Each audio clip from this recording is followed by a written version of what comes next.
ہاں اعظم بھائی السلام علیکم رحمۃ اللہ وبرکاتہ۔ وعلیکم السلام رحمۃ اللہ وبرکاتہ۔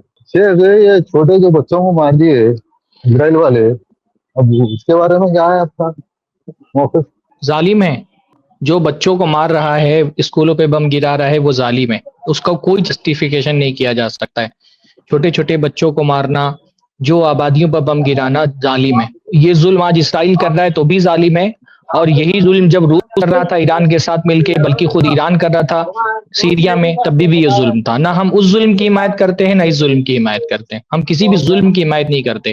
وہ لوگ جو کسی سے لڑنے کے لیے نہیں آئے ہیں، جو کسی جنگ میں ملوث نہیں ہیں، آبادی پہ بم گرانا، اسکولوں پہ بم گرانا، یہ ظلم ہے، صراحت کے ساتھ ظلم ہے۔ اللہ کے رسول نے فرمایا الظلم ظلمات یوم القیامہ، کہ ظلم قیامت کے دن اندھیرا ہو جائے گا۔ اللہ کے نبی صلی اللہ علیہ وسلم نے قرآن مجید میں فرمایا سیعلم الذین ظلموا ای منقلب ینقلبون، ان قریب ظالموں کو ان کا انجام پتہ چل جائے گا جب اللہ رب العالمین کی طرف سے ان پر عذاب آئے گا۔ تو یہ صراحت کے ساتھ یہ ظلم ہے، چاہے وہ ایران سیریا میں کرے تب بھی ظلم ہے، یا اسرائیل وہ فلسطین میں کرے یا ایران میں کرے وہ بھی ظلم ہے۔ ہم تو دونوں کو ہم کریں کہ ظالم ہے، دونوں ظالم ایک دوسرے کے خلاف لڑ رہے ہیں، ہم اس کی قطعی حمایت نہیں کرتے بھائی۔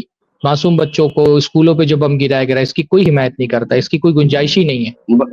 بلکہ ہمارا اختلاف ہی بلکہ یہی یہ ہے اتنا کہ بڑا دونوں کو ظلم ظلم ہے، کیوں یہ تو نہیں اس کہا ظلم جاتا۔ کو تو عالمی میڈیا ظلم بول رہا ہے، اس ظلم کو تو عالمی میڈیا ظلم بول رہا ہے۔ خود ٹرمپ یہ تسلیم کرنے کے لیے تیار نہیں ہے کہ یہ امریکی بم گرے ہیں، حالانکہ صاف صاف اس میں سمجھ میں آ رہا ہے کہ وہ امریکی فائٹر جیٹ تھے جنہوں نے اسکولوں پہ بم گرایا ہے۔ تو یہ ظلم کو تو پوری انسانیت مل کر کے ظلم بول رہی ہے۔ یہ الگ بات ہے کہ ظالم خود اس کو تسلیم کرنے کے لیے تیار نہیں ہے، لیکن جیسے ان بچوں پہ بم گرانا ظلم ہے نا، اس بچے کی تصویر آپ کو یاد ہے جس کی لاش سمندر میں بہتی ہوئی آ کر کے کنارے پر لگ گئی تھی، اور ایک فوٹوگرافر نے اس فوٹو کھینچ کر کے اس کو ایک مقابلے میں بھیجا تھا اور اس کو بہت انعام ملا تھا، سیریا کا ایک معصوم سا بچہ۔ وہ تصویر یاد ہے آپ کو؟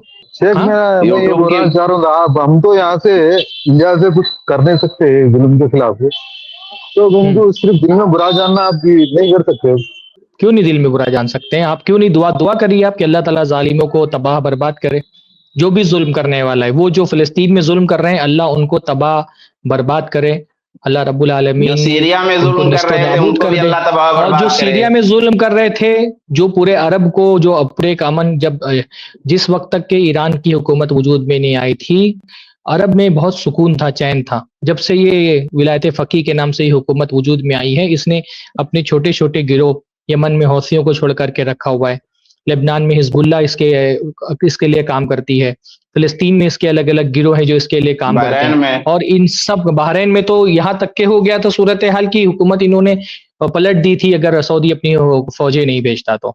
ایران کا مسئلہ صرف یہ نہیں ہے کہ وہ اپنے خطے میں حکومت کر رہا ہے، ایران کا مسئلہ یہ ہے کہ وہ عربوں کی حکومت کو تختہ پلٹ کرنے کے پیچھے لگے رہتا ہے اور اپنی خفیہ سازشیں کرتے رہتا ہے۔ جیسے اسرائیل کے توسیعی عزائم ہیں اس علاقے میں کہ وہ اپنی سرحدوں کو بڑھا کر کے اور عرب حلقوں کو، عرب ملکوں کو اپنی سرحدوں میں شامل کرنا چاہتا ہے، عین ویسے ہی توسیعی عزائم جو ہیں وہ ایران کے ہیں، وہ بھی اپنی سرحدوں کو بڑھانا چاہتا ہے، وہ بھی اپنی کوشش میں لگا رہتا ہے، فتنہ فساد مچاتا رہتا ہے الگ الگ طرح کا، بلکہ نہ صرف جنگوں کی صورتیں بلکہ الگ الگ صورتوں میں۔ اس سے پہلے جب مینا بھگدڑ والا حادثہ ہوا تھا اس پر میں نے بہت مفصل مضمون لکھا تھا، میرے خیال سے اعتدال میں شاید بھی ہوا تھا وہ مضمون۔